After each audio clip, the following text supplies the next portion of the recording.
From the campaign trail to Capitol Hill, buckle up because the Hill is rewinding the politics, events, and power players that have shaped our national headlines. House Minority Leader Hakeem Jeffries delivered a bombshell ahead of Election Day, saying he does not see New York City mayoral candidate Zohran Mamdani as the future of the party, despite endorsing the Democratic Socialist late last month. That revelation coming during an interview with CNN's Jake Tapper over the weekend. But while Jeffries pushed back on the idea that Mamdani and his agenda were not the future of the party, some of their priorities do seem aligned. Let's take a listen. Do you see Mamdani as the future of the Democratic Party? No, I think the future of the Democratic Party is going to fall, as far as we're concerned, relative to the House Democratic Caucus and members who are doing a great work all across the country. As Democrats, we're going to focus on lowering the high cost of living, on fixing our broken healthcare system that Republicans continue to make worse. Well, Jeffries also pushed back on the idea that keeping the increasingly popular Mamdani popular among Democrats, at arm's length might give Republicans an opening for attacking heading into the midterms, It comes as last week, Axios reported congressional Republicans have created a, quote, battle plan to weaponize Mamdani as the new socialist face of the Democratic Party ahead of 2026. The NRCC even put out a memo highlighting policy areas described as anti-police, pro-defund, anti-capitalism, and anti-Israel extremist. And President Trump took it a step further during his interview with 60 Minutes, seemingly threatening to withhold funding if Mamdani wins. Take a listen. Zohran Mamdani, 34-year-old Democratic socialist. He's the communist, not socialist, communist. But what if Mamdani becomes mayor? It's going to be hard for me as the president to give a lot of money to New York because if you have a communist running New York, all you're doing is wasting the money you're sending there. Tapper pressed Jeffries about the potential liability Mamdani poses to Dems. Here's what he said. Are you concerned about Republicans using him as a lightning rod so as to hurt your ability to win back the House in 2026? No, the lightning rod, in terms of what's going to impact the ability of either side to win control of the House or hold control of the House in 2026, is going to be the failure of Republicans to actually deliver on the promises that they've made and to actively make life worse for everyday Americans. Now, following that interview, the Hill reached out to the Mamdani campaign for a comment. So far, they have not gotten back to us, but a CNN reporter did throw in a surprise question about it during an impromptu interview. Let's take a listen. Hakeem Jeffries was asked this morning if you're the future of the Democratic Party. He said no. Good to know. Do you have a response? No, I'm focused on the next 2 days. Do you think you're the future of the Democratic Party? I don't dare predict the future. That's why I'm out here canvassing to deal with my anxiety to get through the tape of the future of 9 p.m. on Tuesday. I mean, come on, Robbie. They're playing politics here. It doesn't make sense. Everyone. Like, it doesn't make sense for, just like you say, President Trump, he doesn't answer questions like, oh, yes, I'm going to do this tomorrow. I'm going to, like, in what world would it make sense right before an election, 2 days or a day now before an election, or as you walk into midterms to say, yes, this person and all their ideas, even the ones we don't agree with, are the face of the Democratic Party. I think that would be silly on Hakeem Jeffries' part. He understands that. Mamdani would be silly to try to proclaim that ahead of this because he's allowed to. Not trying to do that, but yeah, he said I can't predict the future. Well, like everyone is playing politics right now, and so are Republicans because they want to try to paint Mamdani. Understanding how liberal New York is, specifically New York City, and how blue it is, they want to try to paint that as the whole country, and that may or may not be the case. I think Hakeem Jeffries and the Democrats that are all over the country have a lot of work to do about what the messaging is. I don't necessarily think it needs to be what Mamdani is saying to New York voters. People were open to try something new there. Wanted him to, he spoke to housing, he spoke to cost, he spoke to groceries, things that people really care about. We just saw that poll about the economy that I brought up in the last block. I think that helps him to keep talking about, but I think that Hakeem Jeffries and the rest of Democrats across the country have to figure out the messaging before they start proclaiming what it is. Mamdani's ideas to fix cost of living issues are absurd and ridiculous and have failed everywhere they've been tried. Hakeem Jeffries, I don't think, had a very satisfactory answer there. Obviously, Republicans want to portray Mamdani as the future of the Democratic Party. Democratic socialists, liberal, far-left people, progressives also want Mamdani to be the future of the party. So really, if Jeffries doesn't want that, and it's clear he doesn't, because it's clear he's much, much more moderate than Mamdani, and he thinks Mamdani, I believe he does think Mamdani could be bad for Democrats nationally, not in New York, but nationally. But so he should just say that. He should just say, he won the Democratic primary, so he's the Democratic candidate, and of course we support him in New York City. We don't think his views are necessarily the right views for the National Party, if that's what he thinks. No, but or he could say Mamdani's views are correct for the national parties and will be embracing far-left populist socialism because the kind of neoliberal establishment Democratic politics of, for instance, Kamala Harris have been explicitly repudiated, so we are looking for something farther left. He should just say what he actually thinks. What he actually thinks is, I have no idea. No one get mad at me. I don't want to alienate Mamdani voters. I don't want to alienate non-Mamdani voters. I'll just say nothing, which is why these interviews that they do on cable news are increasingly just useless, and politicians like him are useless. They'll never say anything profound or interesting, and it's just a mess. Mamdani is fine to say that I'm focused on the New York race. Don't coronate me as some broader national figure right now, although of course he's going to aspire to be like AOC, punching above his weight in terms of the importance of the national discourse, and Republicans will treat him as such. So yes, if a Democratic Party that embraces Mamdani will face accusations of being anti-police and pro-communism and all the rest. I have not been lacking any criticism of the Democratic Party and where they currently stand. I'm completely on the same page as you as far as, like, with this much time that has passed since November 2024, why is there no party positioning on a national level that actually makes sense to any of the voters who were let down by the establishment? They don't know what they Now, should there's be. people like Nina Turner, who is from Ohio and very outspoken on social media. I know her very well. I do a show with her on Thursdays. Okay, like her very much. We talk every day. Okay, great. Well, please tell my girl I said hello. Yeah. So I like her positioning. She's very firm, saying that people need to lean into Mamdani. This is a bad move. This is like the Bernie Sanders thing all over again, where he had rallied up a lot of people of different ages and who thought that people should lean further in, and then they isolated people, went with the establishment candidate, that was Joe Biden, and then here we are with the last decade of turnout for national politics on the Democratic side. So she feels strongly about that. But I think before Hakeem Jeffries steps forward and makes some grandiose statement about what the next steps of the party and say his true feelings, he needs to make sure that they're on brand with the messaging. They have to have a conversation on brand with the messaging. He needs to understand what Kamala, what Newsom, what everybody's trying to do with the party, and then say what he thinks from there. I don't think that they've actually had dialogue, which is the concerning part to me. He's just not really the right person to decide because he doesn't have a lot of credibility with Democratic voters right now. He's not, I don't think he's the right person to play the role of deciding which direction. I mean, no central figure should decide the direction of the Democratic Party. Democratic voters should do that. But that'll be clipped out, like we saw Kamala on The View, right? The one thing you say, she said, "Oh, I wouldn't change a thing that Biden did," and I'm paraphrasing. Right. That got clipped out and used in every single Republican ad leading into every single election around the country. And so if he says Mamdani is the face of the Democratic Party very firmly, and just say that was what he believes, that'll be clipped out and used in every single Republican ad, even in moderate Democratic places that like somebody who's down the middle, right? We have to remember that this is a big country full of different candidates, and when we take one statement out of context and run it in political ads, then people get terrified. Republicans are going to be talking about Mamdani as if he is the leader of the Democratic Party alongside AOC. And that's a good strategy. We're just going to... That's a good strategy. That's what is going to take place. So Democrats need to figure out their strategy, but if Hakeem Jeffries speaks out of turn, which I don't know whose turn it is, it seems like AOC would be very pleased to speak out of turn right now, then I think that he feels that will put him in a bad position for the midterms as the person who made that call, because he's constantly being interviewed, especially right now as the government shut down. I think that would be a bad move for him. So they're playing politics. Yeah, I would. Yeah, I guess. It's just the Democrats need to pick a direction. I mean, they're at war with themselves. Republicans have this problem in slightly different ways.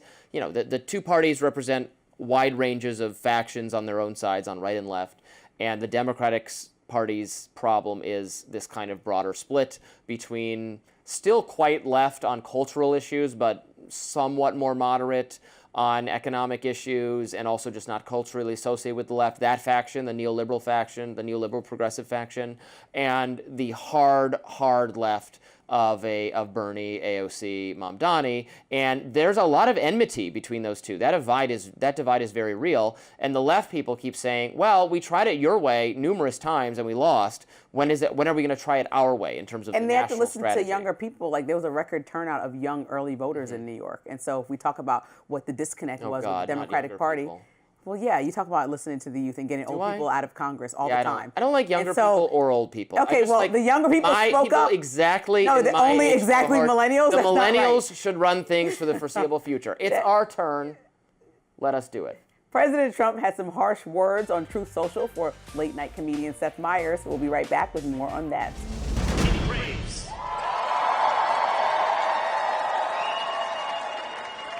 After all, if anyone can show a nation betrayed by Donald Trump how to defeat him, it is the city that gave rise to him.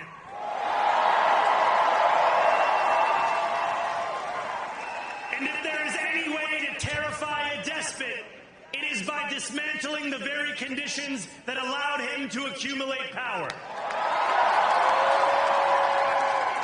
This is not only how we stop Trump, it's how we stop the next one. So, Donald Trump, since I know you're watching, I have 4 words for you. Turn the volume up.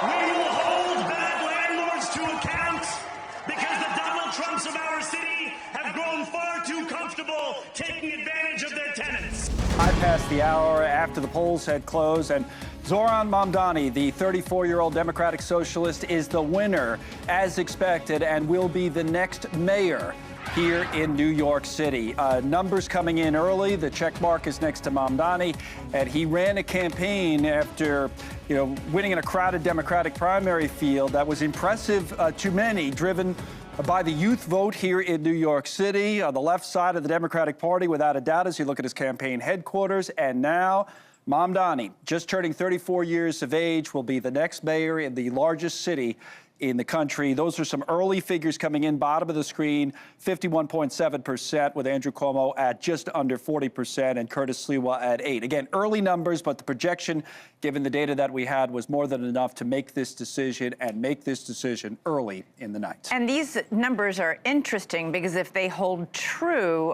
is this breakdown? We just are projecting him to win the race. That's right. These are This just is based on nothing. But okay. But no, New York gives a big dump right after you get all the early You already votes. already have almost 750,000.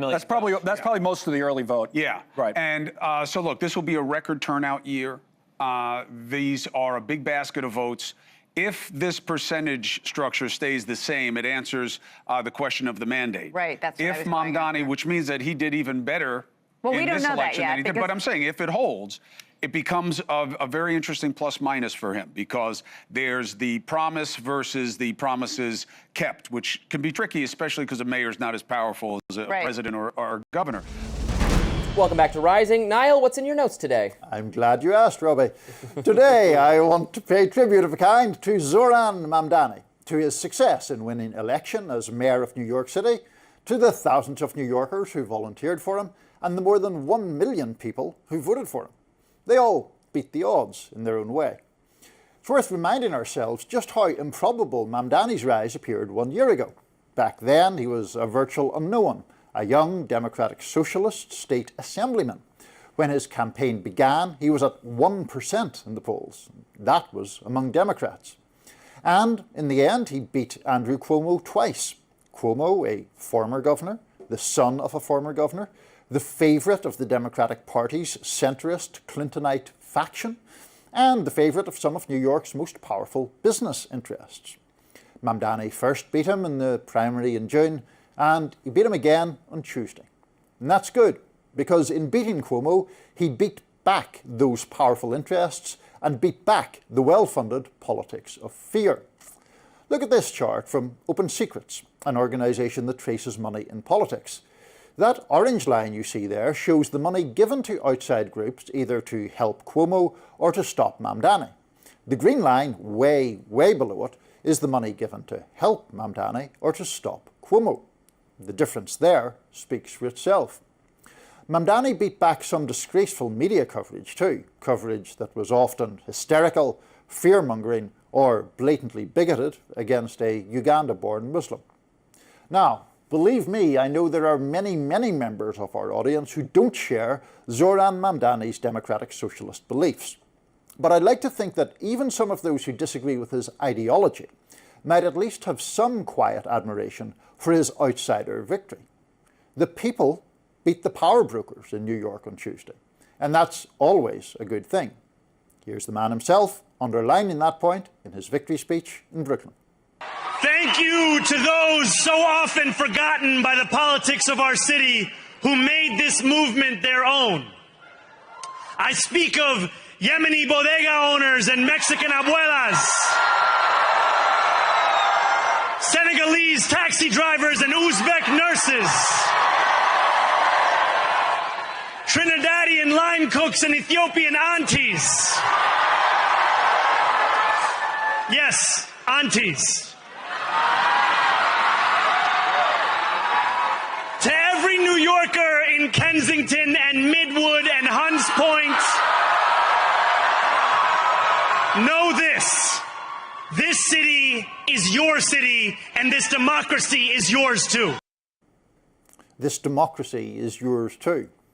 That's a message we don't hear enough in our politics, and that's another thing about Mamdani's win. It's in part a rebuke to the democratic establishment as well, a rebuke to a party leadership that he cast as too weak, too fearful, and too corporatist, a rebuke to policy positions that are too often driven by the desires of big donors or the fear of offending them.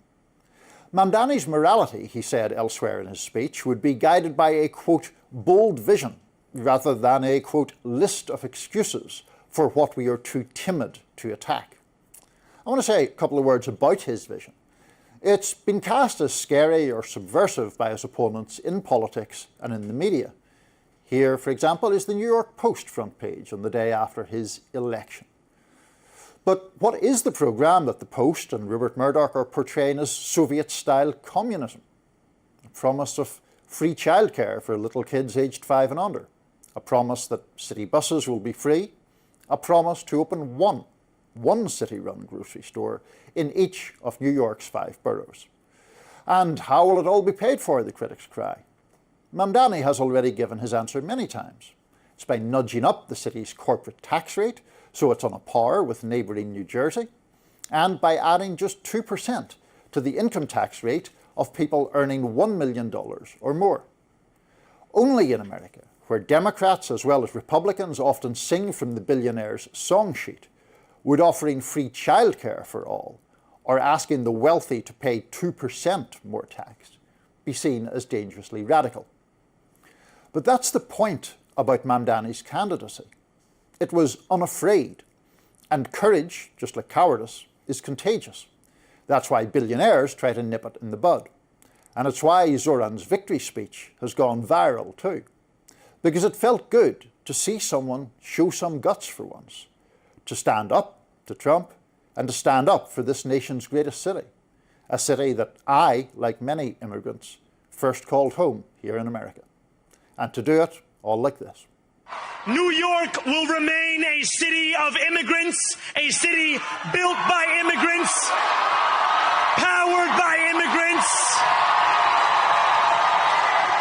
and as of tonight, led by an immigrant. Or to do it like this. This is not only how we stop Trump, it's how we stop the next one.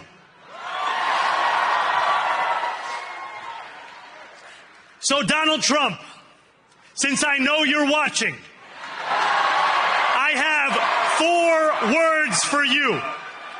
Turn the volume up.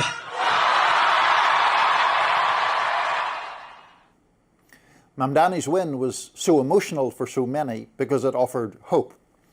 We haven't had a lot of that recently. We need more of it. And on Tuesday, we felt it stir one more time. Turn the volume up, indeed. Well, I don't want to yuck your yum, Niall, and I'm happy for you. And look, I'll give him a chance, just like I would anyone else. He is clearly a talented political figure. He is, and he kicked the Democratic establishment in the face, and they deserved it. The establishment put up no reasonable alternative to Mamdani. Right. So this is not, I don't have, my hair is not on fire. I'm not screaming that it's come to this. I think some of his idealism will run into will face practical difficulties in cajoling so many elements of this city into working with him, and it is probably likely his governance will not be any further left than Bill de Blasio's was. Is that Soviet-style communism? Probably not. I won't use that rhetorical excess. I did, it's not that I'm so against him, but I do, I'm watching the victory fanfare there, and AOC's there, and she's on her high horse, and Lena Khan is going to be on the transition team, whom I despise, and then Hassan Piker is there talking about how the Soviet Union should have won, and I'm like, okay, well, now we're getting into some real radicalism, and I just don't like to see Hassan Piker happy about anything, but whatever, it's not my night, it's yours. So. Well, the Hassan Piker Soviet Union thing, I wouldn't share that view. But I do think, AOC, naturally enough, celebrating a campaign that she herself supported. There was that big rally about a week or so shortly before early voting began, with AOC and Bernie Sanders and Mamdani. And I just think that the fact that there was so much money shoveled in against him, so much I regard sort of ludicrous media coverage. It's 3 million people are about to flee New York the moment he wins, and all that rubbish. So the fact that he was able to do that, and the fact, honestly, that Andrew Cuomo ran at times a very ugly campaign, I thought, especially in the final days of that campaign, sort of giving a nod and a wink to some of the awful stuff that was said in relation to sort of 9/11, and somehow linking Mamdani to that purely on the basis of his faith. Well, in addition to that, I was offended by the way Cuomo and his backers treated Curtis Sliwa, frankly, because you're not entitled. You can make a pitch to those voters. They didn't really do that. It was more like, no, you don't want Mamdani, so you're obligated to vote for me rather than Curtis Sliwa. A vote for Sliwa is a vote for Mamdani. I just reject that kind of logic entirely. Make a pitch for his voters then. Didn't do that. It was more an entitlement that, well, no, I'm the legitimate opposition. Well, you're not. You lost your party's primary, dude. That's the Republican candidate. Exactly. Why shouldn't you get out and support him? Why does he have to get out to support you? It doesn't make any sense. And then you could, if you put their votes together, Mamdani, he got cleared 50%. He just barely, but he did. So it's stupid. Who knew that we could find common ground on Zohran Mamdani? I find the pressure for Sliwa to get out ridiculous. He's the Republican Party nominee. Why did he get out? I mean, Cuomo forced Eric Adams from the race too. It's like, what, everybody has to bow and scrape to you, my friend? I don't think so. Ridiculous. Yeah, ridiculous indeed. Stuff. All right, Trump ordering the Pentagon to drop plans of action after allegations of Christian persecution in Nigeria. Stay with us. Good morning and welcome to Rising. We have a great Friday show for you right before a holiday. I always know to be happy because you're here on Friday. Oh, that's so sweet. And so I know that we're running into the weekend. I'm excited. How was your trip, by the way? It was good. So I went to Qatar, and we were doing a docuseries for News Nation, and I just was able to just like embrace it and explore. Now I have this travel series that's separate from this called World of Travel, and I have to do everything on the ground. But this was nice to just show up and be told what the schedule was, but also work alongside some really strong and amazing News Nation producers. So that's awesome. I'm excited for everybody to see. Yeah, it's a fascinating place. Coming up on Rising, a federal judge ruled that the Trump administration must end its months-long National Guard deployment in Washington, D.C. And we'll be taking a look at Transportation Secretary Sean Duffy's new message to American travelers. I'm sure you saw that as we head into the holiday season. But first, I'm sure we have thoughts about that, but what's on your lens? Not that, but we'll get to that. So no one had this on their 2025 political bingo card. Zohran Mamdani, New York's new mayor-elect and self-described Democratic socialist, walking into the White House to sit down with President Donald Trump after months of them lobbing political grenades at each other. Yet, here we are. And honestly, I think this meeting needed to happen. So Mamdani is only 34 years old, barely known outside of the 5 boroughs before this election season. Now he's suddenly a national figure, and Trump is calling him the, quote, communist mayor who supposedly begged for an Oval Office sit-down. Mamdani says the agenda for the meeting is about public safety, affordability, and economic security, all things New Yorkers are desperate for, in his words. He also spelled out why this moment matters. Take a look. I know that for tens of thousands of New Yorkers, this meeting is between 2 very different candidates who they voted for the same reason. They wanted a leader who would take on the cost of living crisis that makes it impossible for working people to afford living in this city. Then he doubled down. My team reached out to the White House to set up this meeting because I will work with anyone to make life more affordable for the more than 8.5 million people who call this city home. I have many disagreements with the president, and I believe that we should be relentless and pursue all avenues and all meetings that could make our city affordable for every single New Yorker. Now here's where my unpopular opinion comes in. Mamdani and Trump are a lot more alike than either of them wants to admit. And that's exactly why this meeting has real potential. Think about it. They both ran as political outsiders, promising to blow up the status quo. They both use social media and alternative platforms to bypass traditional media in many ways. Mamdani even threw a press conference exclusively for influencers and content creators. That's a page straight out of the Trump 2016 playbook. Now, according to NBC News, his team said it was, quote, aimed at reaching new and less politically engaged audiences. That's also MAGA 101. And look at their core messages: affordability, the economy, the everyday American, or in Mamdani's case, the everyday New Yorker. Strip away the ideology, and they were talking to the same pain points. When voters in 2 completely different universes respond to the same message, maybe the divide isn't as deep as the headlines make it seem. These 2 have traded barbs for months. Trump accused him of being a, quote, communist and threatened to even deport Mamdani and even withhold federal money from New York. Mamdani clapped back on election night, telling the president to, quote, turn the volume up. Trump fired off, quote, and so it begins, on Truth Social. It's messy, it's petty, it's politics. But today's meeting, it could be the first adult decision either of them has made in a minute. Because if 2 men who built their brands on division can show even a flicker of cooperation, that sets the tone for the entire country. They don't have to like each other. They don't even have to agree. But they do have a shared responsibility: the cost of living, the crisis that's hitting millions of Americans. And on that, their goals definitely overlap. So here's my lens. If Mamdani and Trump really do have so much in common, then maybe, just maybe, they can let bygones be bygones and show America what working across the aisle actually looks like. If they want to prove they're leaders, this is their chance. And honestly, that might be the most affordable change either of them can offer right now.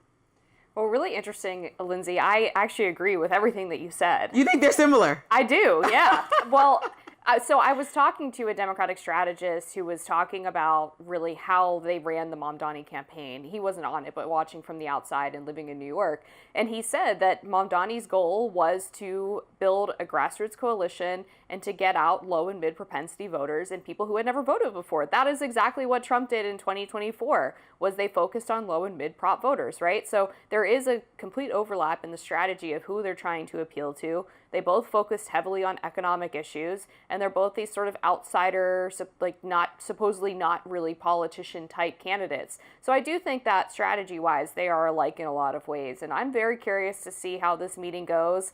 There's not a lot of details about it, which is interesting. We're trying to talk to all the White House correspondents that we know. They're like, right, the reporters don't know anything. The White House officials, perhaps outside of people actually involved in the immediate planning, don't have no idea when he's coming or like where he's going to be. They said he's going to show up, and that's when we'll know that he's there. I think for entertainment purposes, right, a lot of people are looking at this and like, oh, this could be like Real Housewives of Potomac, right? Like he can get in the Oval Office. And it's not that great for our country to have that happen. Like to have a moment that we had with Volodymyr Zelensky where there's a blow up between the vice president and a president of Ukraine and our president, or like what happened with the South African leader that came in the Oval Office and there was a kind of discrepancy, articles pulled up just to like for a gotcha kind of moment. even though there might be merit to the issues, there's a way and decorum that I hope we can bring back to the office, even with the transparency that the president says that he has by having the arguments out loud in front of everybody. I would love to see them talk about it, because what I know is that looking at polling and how the trajectory of polling has gone this year is that people are really frustrated with political leaders on both sides of the aisle. It usually gets people out to vote. I think sometimes people get out to vote because they want their cause championed, and some people just get out to vote to have something stop that's currently in leadership. And so if people are upset about the economy still and we're blaming Biden, but Biden is no longer to blame, then the onus is now on President Trump, who's now 11 months into the year. And I think that he can work alongside the New Yorkers that are frustrated, people that remind me of like a Joe Rogan, who went from supporting Bernie Sanders to supporting President Trump, because some of those policies of talking to the everyday American overlap.